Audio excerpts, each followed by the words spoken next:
হার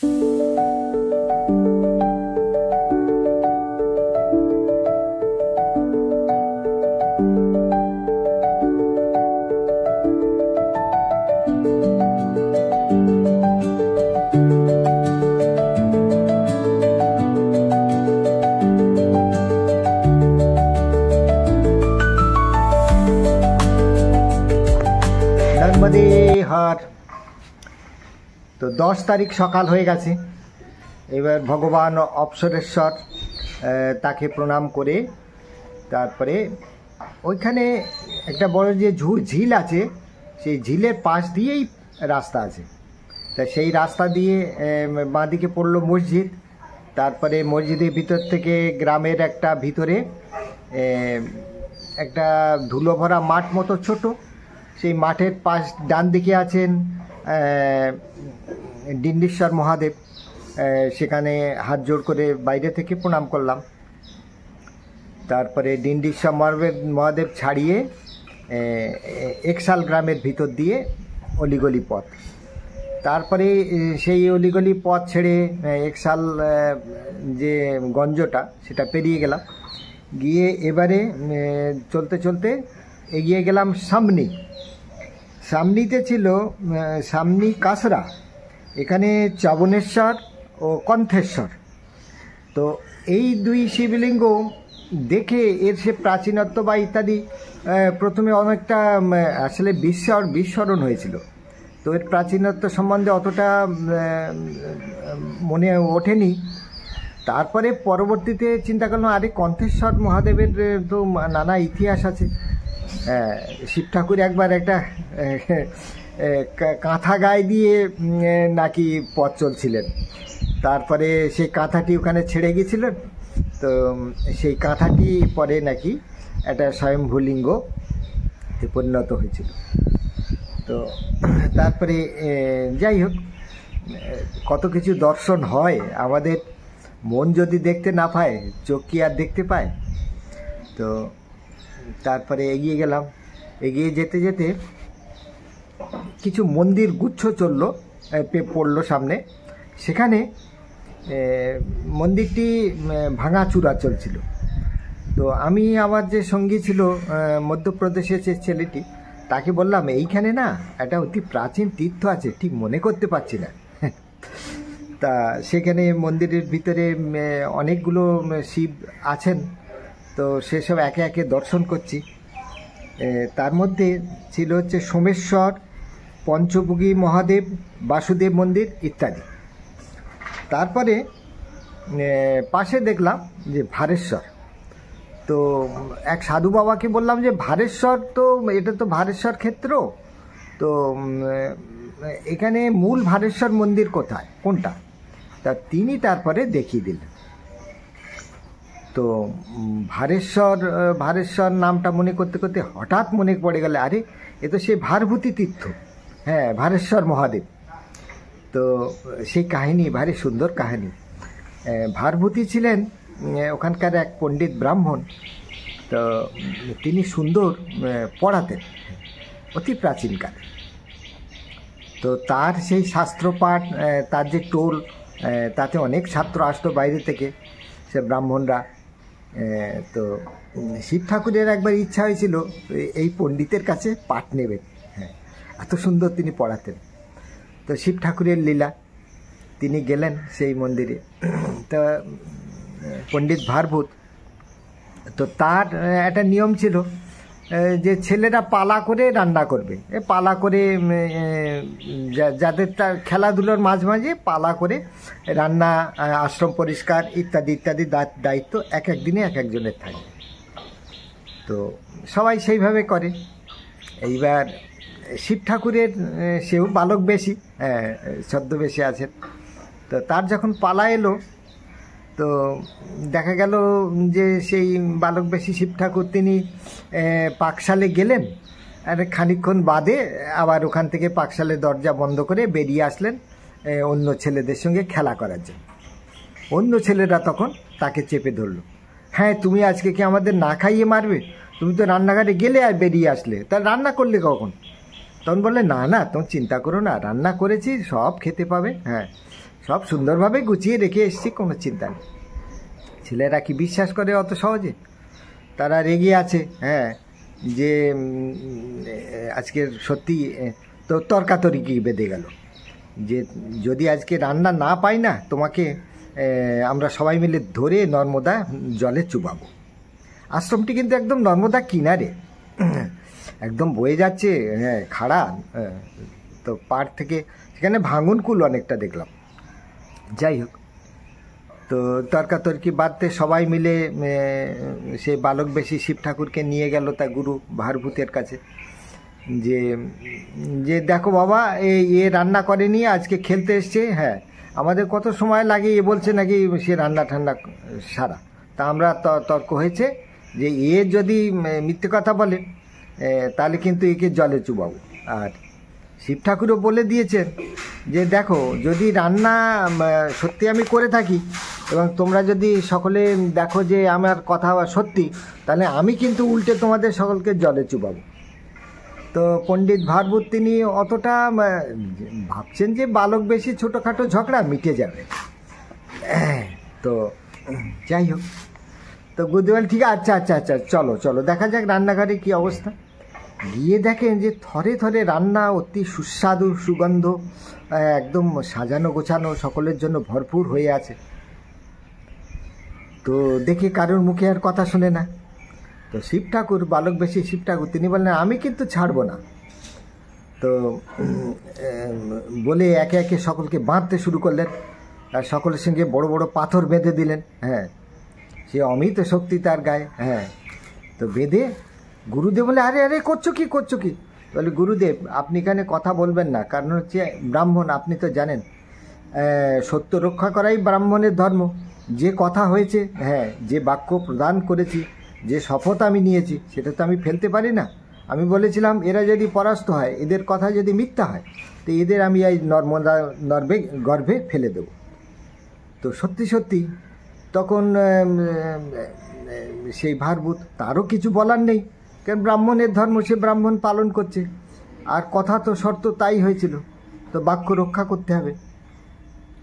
তো শিব ঠাকুর একে একে সেই সবাইকে বেঁধে, পিছমোড়া করে বেঁধে, পাথরের সঙ্গে বেঁধে নর্মদা গর্ভে ফেলে দিতে লাগলেন।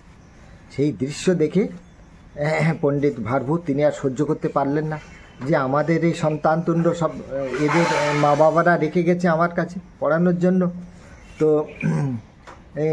একই দুর্ভিক্ষে পাকে করলাম, একই ধর্ম সংকটে পড়লাম। তো বললেন আমার আর বাঁচার অধিকার নেই, বলে তিনিও জলে ঝাঁপ দিতে গেলেন। তখন শিব ঠাকুর নিজে মূর্তি ধারণ করলেন এবং তাকে ওখানে শান্ত করে একে একে নর্মদা গর্ভ থেকে সকলকে তুলে আনলেন। তারপরে তিনি অদৃশ্য হয়ে গেলেন। একটি বালকের প্রাণ বাঁচেনি, আর সকলেই বেঁচে উঠল শিব ঠাকুরের কৃপায়। তো এই হলো ভারভূতেশ্বর এর কাহিনী। তো সেখানে সেই স্বয়ম্ভু লিঙ্গ অতি প্রাচীন, অতি সুন্দর কাহিনীর সঙ্গে যুক্ত।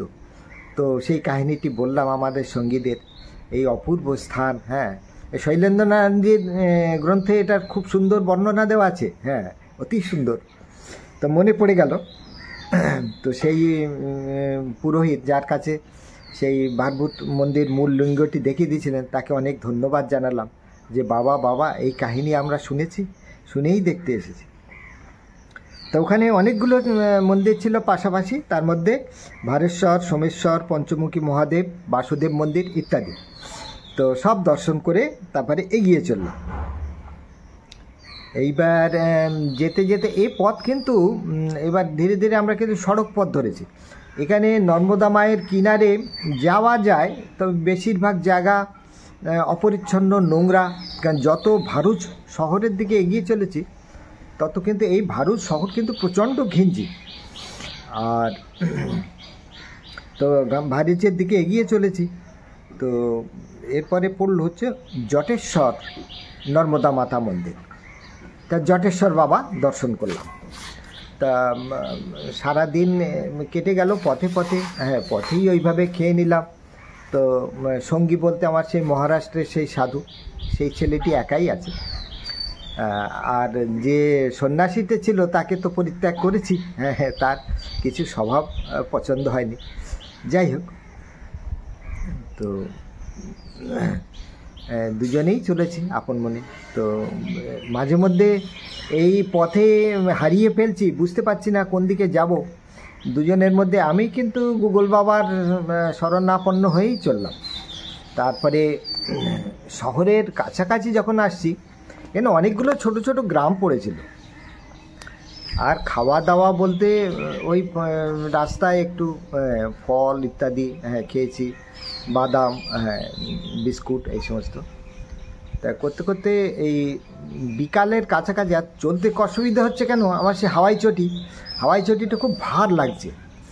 আর তারও তলা দিয়ে পাথর কিন্তু পায়ের তলায় আঘাত করছে। চটিটি নরম এবং ওজনদার, তো ভালো লাগছে না। বলে আগে ভারুচ গিয়ে প্রথম কাজ হচ্ছে জুতো কেনা। তো গেলাম, এগুতে এগুতে যখন ভারুচ শহরের কাছাকাছি যখন ঢুকছি, তখন সে বিশাল রাজপথ, সে আর এত বড় গঞ্জ, তা দেখে তো অবাক। বহু বছর বাদে ভারুচে ঢুকছি, তা প্রায় 25-30 বছর হবে। তো তখনকার ভারুচের সঙ্গে একদম মেলাতে পারছি না। তো ছেলেটিকে বললাম যে দেখো, এটা মুসলমান প্রধান গ্রাম। তা গুগল ম্যাপ দেখেই অলিগলি পথে অনেকে পথ ভোলানোর চেষ্টা করলো, অন্য মন্দিরে। বললেন না, কামনাথ মন্দিরে যাব। তো অলিগলি ঘুরে ঠিক সেই কামনাথ মন্দিরে পৌঁছে গেলাম।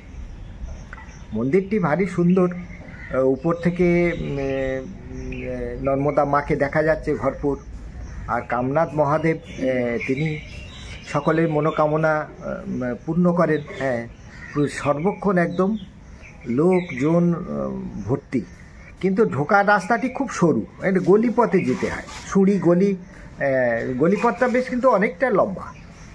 তারপরে মন্দির চত্বরে ঝকঝকে তকতকে। আর গুজরাটি তাদের যে সেবাভাব সেখানে আছে দেখলাম। তারা ওখানে চা সাথে সাথে খেতে দিলেন, তারপরে কলা দিলেন, তারপরে বালভোগ দিলেন। কারণ ক্লান্ত হয়ে এসেছি, যা দিলেন টপাটপ গ্রহণ করলাম। তারপরে নিচে দেখলাম দুটি জায়গা আছে, দুটি ঘর আছে থাকার ব্যবস্থা। তা একটি ঘর অপেক্ষাকৃত ছোট এবং অন্ধকার টাইপের, সেই ঘরে সাধু বাবা আমাদের থাকতে বললেন। আমরা দুজন সেখানেই আসন পাতলাম। আর সেই ঘরের ভিতর দিয়ে, সেই ঘরটা একটু উঁচুতে, আর সেই ঘরের ভিতর দিয়ে সামনে ঢুকলে বাথরুমের সারি অনেকগুলো, স্নান করার ঘর আর টয়লেট করার জায়গা আলাদা আলাদা, বেশ সুন্দর অনেকগুলো ঘর, কোনো অসুবিধা নেই। আর তার থেকে সেই বাথরুমের সামনের দিকে এগিয়ে গিয়ে দেখলাম উপর থেকে আরেকটা পথ নেমে গেছে। এই সেটা হচ্ছে একটা বড়, বেশ ঝকঝকে তকতকে, বেশ ওই বাঁধানো একটা ঘর, খুব সুন্দর সেটা। তো সেই ঘরে দেখলাম প্রচুর সাধু জমায়েত হয়েছে। সে ঘরে ছিল প্রায় 10-15 জন, আর আমাদের ঘরটাতে ওই রকম 8-10 জন। তো আমাদের ঘরে একজন মা ছিলেন, তিনি হাঁটতে পারেন না, তার পায়ে আঘাত হয়েছে। আর সব বৃদ্ধ লোকেরা, আর তার মধ্যে আমরা দুজন। তো এই থাকার ঘরগুলো কিন্তু আশ্রম যে উঁচু যে মন্দির থেকে খানিকটা নিচুতে নামতে হয়, সেরকম রাস্তা করা আছে। তো বেশ হই হট্টগোল সকল সময় লেগে আছে। তা আমি আমার সঙ্গে ছেলেটিকে বললাম, চলো আগে জুতো কিনে নিয়ে আসি, কিন্তু কালকে সকালে তো বেরিয়ে যাব, তখন দোকান খুলবে না, অসুবিধা হবে, চলো যাই। তো তারও জুতো কেনার ছিল। তা দুজনে বেরিয়ে পড়লাম। তা অলিগলি জিজ্ঞাসা করতে করতে দেখছি রাস্তাঘাট অনেক পরিচ্ছন্ন হচ্ছে। মানে সরকার থেকে রাস্তাঘাটের আশেপাশে সে ঘিঞ্জি মুসলমান এলাকার বাড়িঘর ভেঙে অনেকটাই চওড়া পরিচ্ছন্ন করে ফেলেছে। আগেকার সেই ঘিঞ্জির সঙ্গে মেলাতে পারছি না, অনেকটাই পরিচ্ছন্ন। আর যে আগে যে মুসলমানদের মধ্যে যে হিন্দুদের প্রতি যে অন্যায় অত্যাচার ছিল, তাদের দাপট ছিল, সেটাও কমে গেছে দেখলাম। এখন তারা মোটামুটি একটা সহাবস্থানে আছে। আগে কিন্তু গুজরাটে প্রতি বছরেই দাঙ্গা হতো হিন্দু মুসলমান। আমি যখন ছিলাম তখন তো সে ভয়ানক, সে বাবরি মসজিদ ধ্বংস হলো, সেই সময়ের কথা। বাবরি মসজিদ ধ্বংসের একদিন আগে ভারুচে পৌঁছেছিলাম। সে প্রচুর মানুষের প্রাণহানি হয়েছিল সেই দাঙ্গাতে, হিন্দু মুসলমান উভয় পক্ষের। তো যাই হোক, তো যেতে যেতে একটা জুতোর দোকানে গেলাম, অনেকটা পথ মূল বাজারে। এখানে বাজারগুলো কীরকম, অলিগলি পথ দিয়ে যেতে হয় এবং এক এক জায়গায় এক এক ধরনের জিনিস পাওয়া যায়। যেখানে জুতোর দোকান তো জুতোর দোকান, যেখানে কাপড়ের দোকান তো কাপড়ের দোকান, যেখানে মিষ্টির দোকান তো এইরকম। তার মানে কি, কোনো একটা জিনিস কিনতে কিন্তু এক জায়গায় সব কিছু পাওয়া যাবে। তো যাই হোক, একটা ছেলের কাছ থেকে জুতো কিনলাম, সেও কিনলো, আমিও কিনলাম। তা এই জুতোটা বেশ মনোমতো হলো, পায়ে ফিট হলো, কিটো, মজবুতও বটে। তো পরে আরামও পেলাম। তো আমার হাওয়াই চটিটা ওখানেই ছেড়ে আসলাম একটা জায়গাতে, এসে কামনাথ মন্দিরে ঢুকছি। এবার নতুন জুতো তো প্যাক করা, হাতে দেখে বলে জুতো নিয়ে ঢোকা যাবে না, জুতো নিয়ে ঢোকা যাবে না বলে একজন চেঁচিয়ে উঠলো সাধুদের মধ্যে। এইবার পাশে এক মা ছিলেন, তাকে বললাম, মা নতুন জুতো এনেছি, এটা তো ব্যবহার করা হয়নি, আর পুরানো জুতো তো ত্যাগ করে ওই এসেছি, তো এখানে যদি এই বাক্স সমেত এই জুতো রেখে যাই, কেউ নিয়ে চলে যাবে, আবার কালকে কষ্ট হবে, তো অনুমতি করলে ভিতরে নিয়ে যাবো, কারণ এটা বাক্সের মধ্যে আছে। তো বলে, হ্যাঁ বাবা, কোনো অসুবিধা নেই, হ্যাঁ তুমি নিয়ে যাও, হ্যাঁ এই নিয়ে যেতে দাও, হ্যাঁ নিয়ে যেতে কি অসুবিধা, বাক্সের মধ্যে আছে, নতুন, ব্যবহার হয়নি। তো অনুমান পেয়ে চলে গেলাম। তো এই কামনাথ মন্দিরে কামনাথ মহাদেবের দর্শন করলাম, রাত্রিবেলা একবার দর্শন করলাম, আর পরদিন সকালে দর্শন করলাম। তো সে ছবিগুলো আছে, কিছু কিছু আছে, সবটা হয়তো নেই। আর মন্দিরে প্রসাদ খুব সুন্দরভাবে নিয়েছিলাম, পুরানো সঙ্গী সাথী অনেকেই এসে জুটেছিল। তো রাত্রিবেলা স্থানীয় ছেলে মেয়ে ভক্তজন সব মিলিয়ে 2 দফায় প্রসাদ নিয়েছি। তাতে আনুমানিক তো 70 জন হবে, তাহলে বুঝুন যে কতখানি। আর তার মাঝখানে আমার সঙ্গী যে সাধুকে পরিত্যাগ করেছিলাম, মানে সন্ন্যাসী, সে কিন্তু ভারী অসভ্যতা করলো কি, যে আমরা খেতে বসছি, সে দেখা গেল সেই পাথরের মেজের উপরে তার পেছন দিকে অনেকটা জল ঢেলে হাত ধুলো, তার থালা পরিষ্কার করলো। আমি বলি, এটা কি করছো, এখানে ছেলেপেলেরা দৌড়ি করছে, খেলাধুলো করছে, পাহাড়কে পড়ে যাবে। তো শুনলো না, বলে না আমি এখানেই ধোবো। তো আমি উঠে পরিষ্কার করতে যাচ্ছিলাম, তো আমার সাথে সেই মহারাষ্ট্রের সেই ছেলেটি, সুন্দর ছেলে, সে ওই স্থানীয় একটা ছেলেকে বলল, বাবা এখানটা জল পড়েছে, তো যেভাবেই হোক পড়েছে, পা পিছলে পড়ে যেতে পারে। সে দৌড়ে গিয়ে তাড়াতাড়ি করে একটা নিয়ে কাপড়ের টুকরো ইত্যাদি নিয়ে এসে সে সুন্দরভাবে জায়গাটি পরিষ্কার করে দিল। তা কম বয়সী ছেলে, কত হবে, 10-12 বছর হবে। তো সেই সাধুকে বললাম যে, দেখো তুমি এত বেয়াক্কেলে, হ্যাঁ, কিন্তু এই বাচ্চাটি দেখো, সে জানে, হ্যাঁ তার মধ্যে সেই ধর্মজ্ঞানটা আছে, আর তুমি সন্ন্যাসী হয়েছো, তোমার মনের মধ্যে গিজ করছে পাপ, কাল থেকে যেন তোমার মুখ দর্শন করতে না হয়। যাই হোক, সে কি আর শোনে, যার স্বভাব যেমন হয়ে আছে। তো ধীরে ধীরে বুঝতে শিখছি মানুষ তার ভিতর যদি পরিষ্কার না করে, হাজার তীর্থ দর্শনে কোনো ফল হয় না। চিন্তা ভাবনার পরিবর্তন দরকার, হ্যাঁ, আবার মনের ধৈর্যও দরকার, বুঝিয়ে বলা দরকার। আমি হয়তো তাকে বোঝাতে পারিনি, তার মনটাকে সে পাথর করে ফেলেছে, হ্যাঁ, কিছুতেই তার মনের মধ্যে যে অহংকার, সেটা তো অতিক্রম। হ্যাঁ, আমি এদের ভালো ব্যবস্থা নেই, হ্যাঁ, হাত ধোয়ার জায়গায় দূরে একবার আসন পেতে বসে পড়েছি ভোজন নিতে, এখানেই আমি ধোবো, এই হচ্ছে। তো সব দুঃখের কথা। তবে এই বর্ণনাগুলো জানাচ্ছি এই কারণে যে আমরাও সংসার পথে, জীবন পথে কত রকম এইরকম অন্যায় টেক, হ্যাঁ, এগুলো ধরে বসে থাকি। ভিতরে আমার মধ্যে যে আমার কর্মটির যে ভবিষ্যৎ পরিণতি, কি হতে পারে, অন্যের কি অসুবিধা হতে পারে, আমি কি বিপদে পড়তে পারি, এগুলো অনেক সময় ভাবি না। এই চিন্তা ভাবনার পরিবর্তনের জন্যই উদাহরণগুলো বলছি, এমন নয় যে শুধু অপমান করার জন্য। এটা একটু উদাহরণ মাত্র। আমি মনের মধ্যে কারোর সমালোচনা বা কথার এই জিনিসগুলো আমি প্রশ্রয় দিতে রাজি না। যাই হোক, কামরাত মন্দিরে কিন্তু সারা রাত ঘুম হয়নি। ঘুম না হওয়ার কারণ, এক তো মশার উৎপাত, ভয়ানক মশা।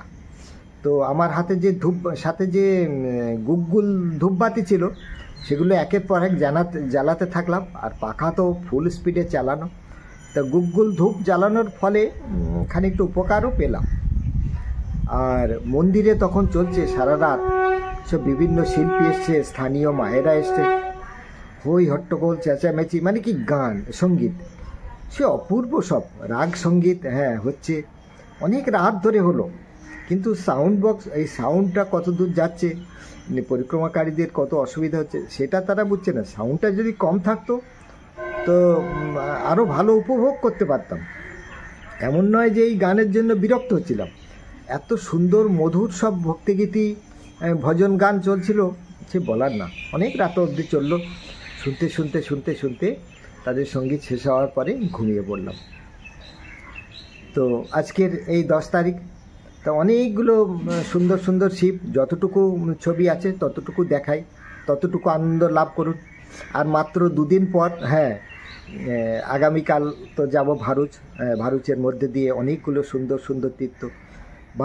ভারুচের যে 46টা তীর্থ সব দেখা হয়নি, তবে সবথেকে বেশি খুঁজেছিলাম মূল শ্রীপতি তীর্থ, যেখানে ভগবান বিষ্ণুর সঙ্গে লক্ষ্মী মাতার বিবাহ হয়েছিল, এবং সেই বিবাহের পুরোহিত ছিলেন স্বয়ং ধর্মরাজ যম। তো সেই মূল শ্রীপতি তীর্থ ওখানে 2টো ছিল শুনেছি শৈলেন্দ্রনাথের বর্ণনা থেকে, কিন্তু এই শ্রীপতি তীর্থর কিন্তু কোনো সন্ধান বহু খোঁজ করে পাইনি। তো আগামীকালে এক ভারুচের খুব সুন্দর এক সজ্জনের দর্শন পেয়েছিলাম। তো তার দয়াতেই অনেকগুলো শিব মন্দির, পবিত্র স্থান দর্শন হয়েছিল। তো আগামীকাল সেই গল্প বলবো। আজকের 10 তারিখের কাহিনীর এখানেই সমাপ্তি করি। নর্মদে হর। এই প্রাকৃতিক শিবলিঙ্গ সব মুনি ঋষিদের পূজনীয় শিব, সবটাই পাথরের তৈরি, সর্পরাজ তো পাথরের তৈরি, আর শিবলিঙ্গটি প্রাকৃতিক। আর এখানে তার অখণ্ড ধ্বনি।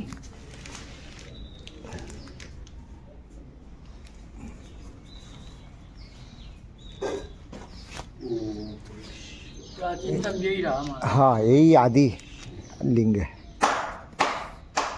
স্থানটি ভারভূত আশ্রম থেকে একটু দূরে।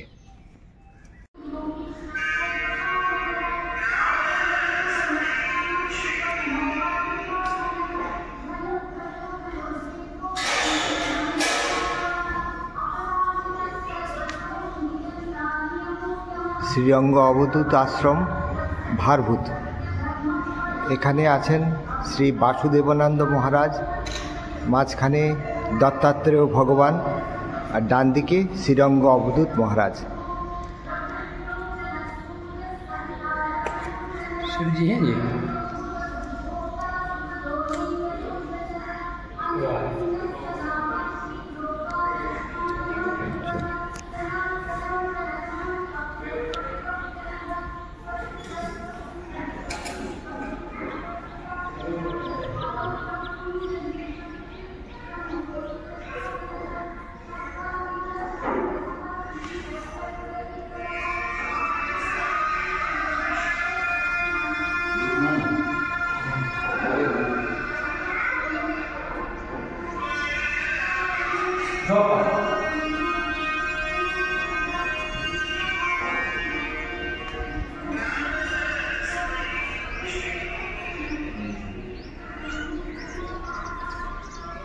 ভগবান দত্তাত্রেয়ের জন্ম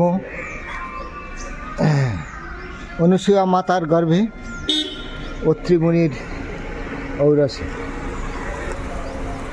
তিনি ছিলেন ভগবান শ্রী বিষ্ণুর অবতার।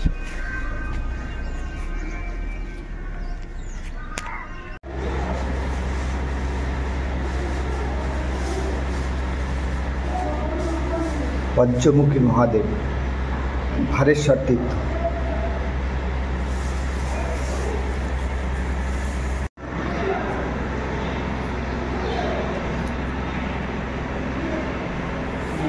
এ হলো ভারভূত তীর্থে পঞ্চমুখী মহাদেব।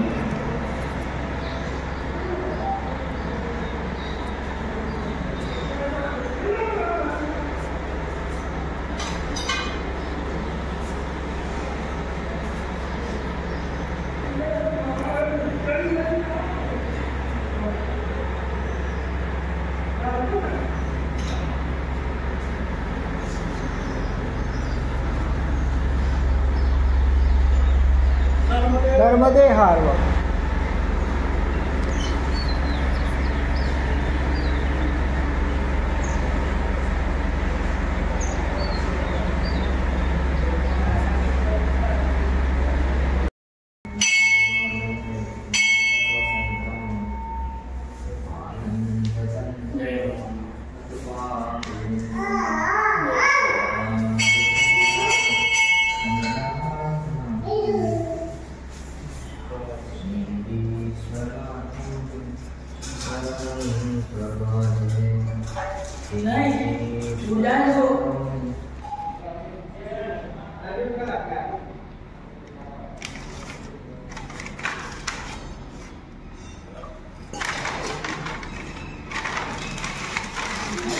स्वयंभूलिंग भारभूतेश्वर महादेव।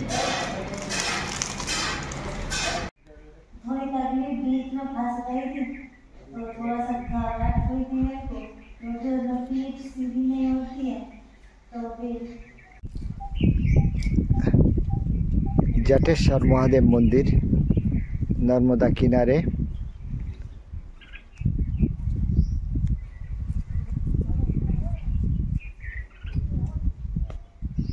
और आश्रम खूब सुंदर छाया घेरा जगह।